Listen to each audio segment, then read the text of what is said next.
Hey there, Ravens. We're back for the second to final installment on gas laws, and this one we're going to do briefly talk about the combined gas law. So as you can see here, with the ideal gas law being PV equals nRT, if we take the number of moles and the ideal gas constant and set everything equal to that, we end up with PV over T.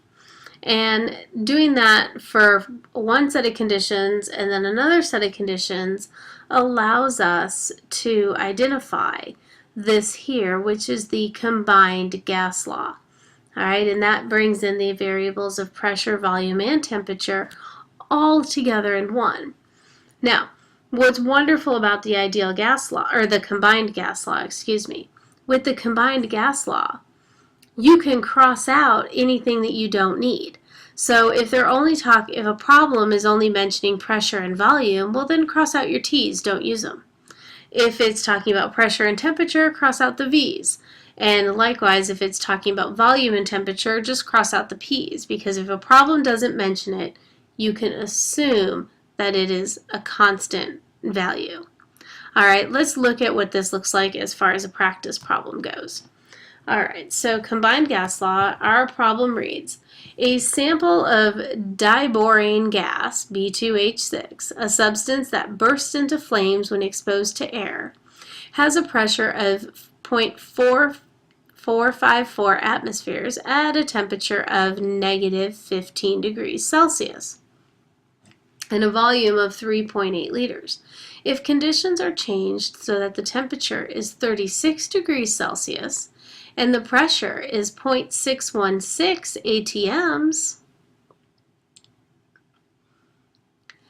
what will be the new volume of the sample? Well, first we start writing down what we know. And again, keep track of initial versus final. Initial being marked with a 1 and final being marked with a 2.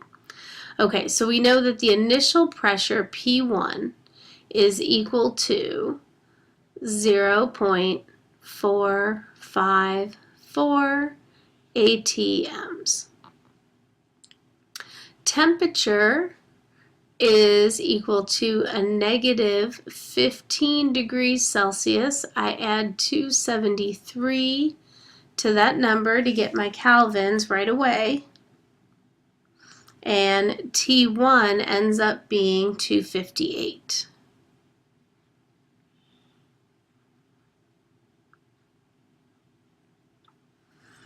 Okay, and that's T1, and then V1 is 3.8 liters.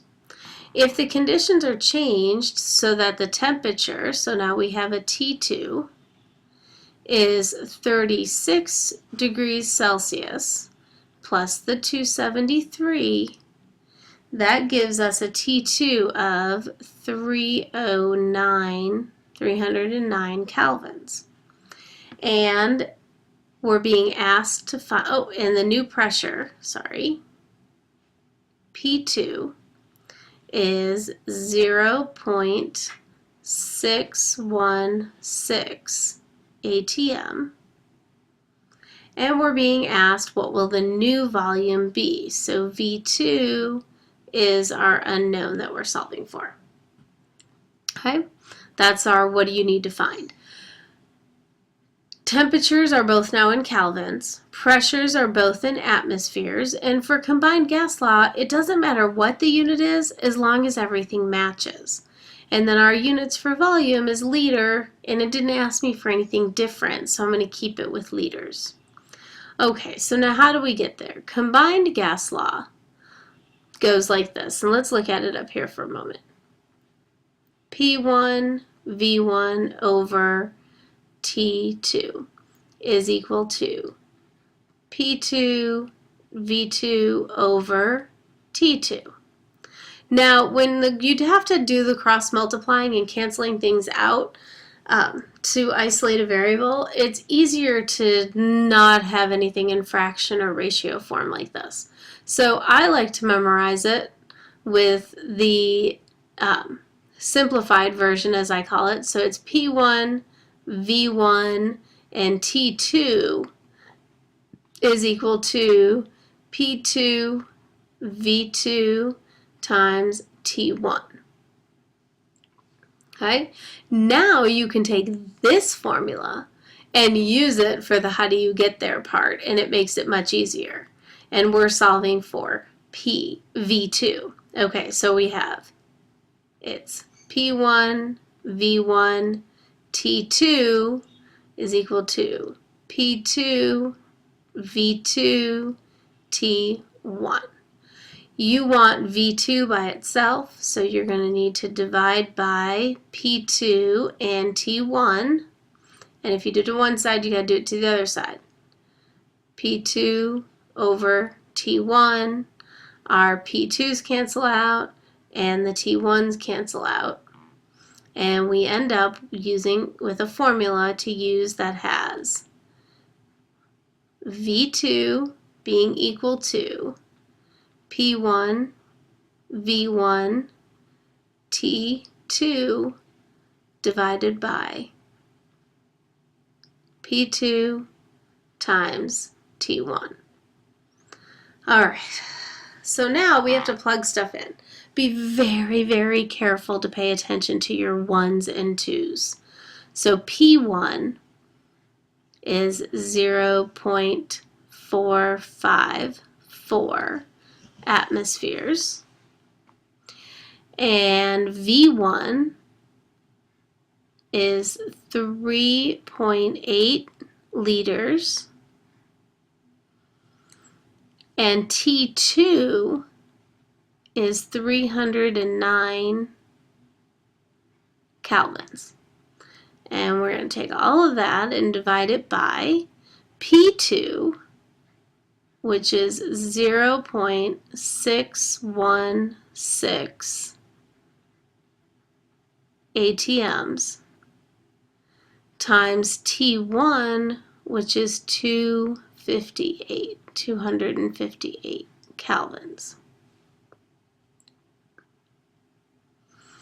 And when we do all this math and we multiply the top together, we multiply the bottom together, and we divide, we end up with, I'm going to need to pause the video because I did not do the calculation on that.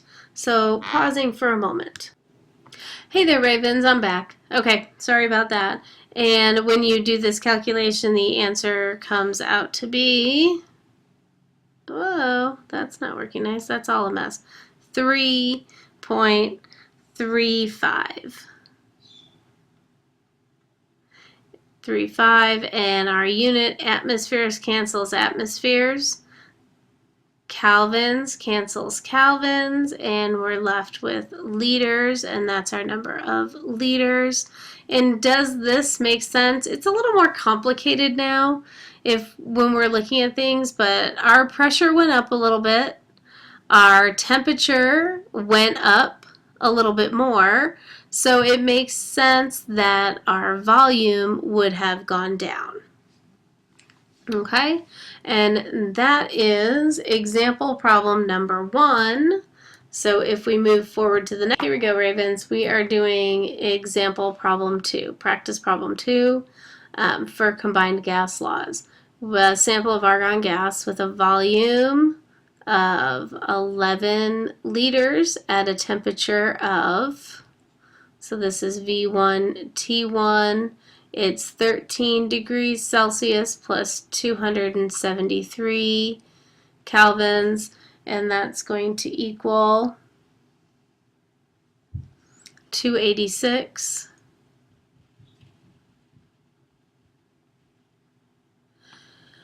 And a pressure, so P1 is equal to 0.747 atmospheres, and it's going to be heated up, so T2 is going to be 56 degrees Celsius plus your 273, and that T2 is going to come out to 329 kelvins.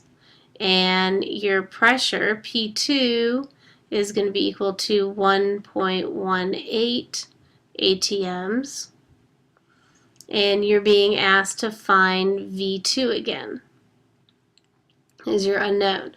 So remember, we are wanting to go with, keep it simple and do P1 V1 times T2 is equal to P2 V2 T1. Those are just opposites. And to solve for V2, it's going to be P1 V1 T2 over P2 T1. Okay, and I plug everything in here, and I plug in, and my initial pressure, my P1 is 0.747 ATMs, and my initial volume was 11 liters. I forgot to put the L there. There you go. And our temperature, T2, is what's up here. So T2 is 329 kelvins. And we'll divide by pressure 2, which is 1.18 ATMs. And my initial temperature was 286 ATMs. Sorry about that, and that's not ATMs, this is kelvins. All right, so atmospheres cancels, kelvins cancel, and we're ending with liters. And when we do the math here for this one, we end up with 8.01 liters. All right, that's it. Very last video will be on the combined gas law homework problems. Alrighty, take care, and I'll see you soon.